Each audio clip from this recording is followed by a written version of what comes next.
బతుకమ్మ ఆడుడు సంబురంగానే ఉంటదబ్బా.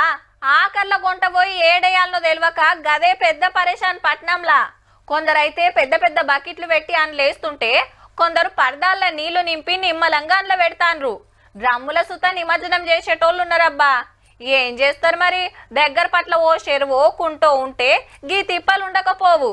ఇక గా ఏరియా అక్కలకు గంగమ్మ దొరికినట్టే తీన్రి. కండ్లు జిగేల్ మంటున్నాయిలే. ఇంతకు ఇది ఏడనుకుంటాన్రు?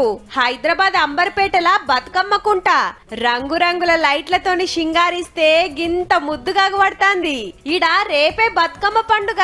సీఎం రేవంత్ రెడ్డి సారు, మంత్రులు, పెద్ద పెద్దోళ్ళంతా వస్తాన్రు. మళ్ళా మాపటిలి చుట్టుముట్టుకెళ్లి అక్కలంతా బతుకమ్మలు వేరుసుకొని వస్తే బతుకమ్మ కుంట కాడ ఆటలు పాటలు జోరుంటాయి. ఇక వెనకట ఈడనే ఆడేటోళ్ళు.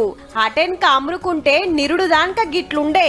ఈ గవర్నమెంట్ వచ్చినాక హైడ్రాను దింపితే 5 ఎకరాల 15 గుంటల్ల మళ్ళా కుంటను పుట్టించింది. 7.5 కోట్లు ఖర్చు పెట్టి సకల సౌలతులు వేస్తుర్రిగా. ఆన నీళ్ళు వస్తానికి, వరద బయటికెళ్లి పోతానికి మంచి ఇకమతి చేసిర్రట. చుట్టూర నడుస్తానికి తొవ్వలు, పచ్చటి పార్కులు, పిల్లలు ఆడుకుంటానికి మైదానం, ఓపెన్ జిమ్ము, పారిగొడ తిప్పి పెద్ద గేట్ ఎక్కిచ్చిండ్రు. లోపటికి దిగి బతుకమ్మల నిడుస్తానికి మెట్లు కూడా కట్టిండ్రు మంచిగా. రేపు బతుకమ్మ కుంటకాడ జరిగే బతుకమ్మ సంబరాలు మొత్తం చూపిస్తాం, తియ్యిర్రి.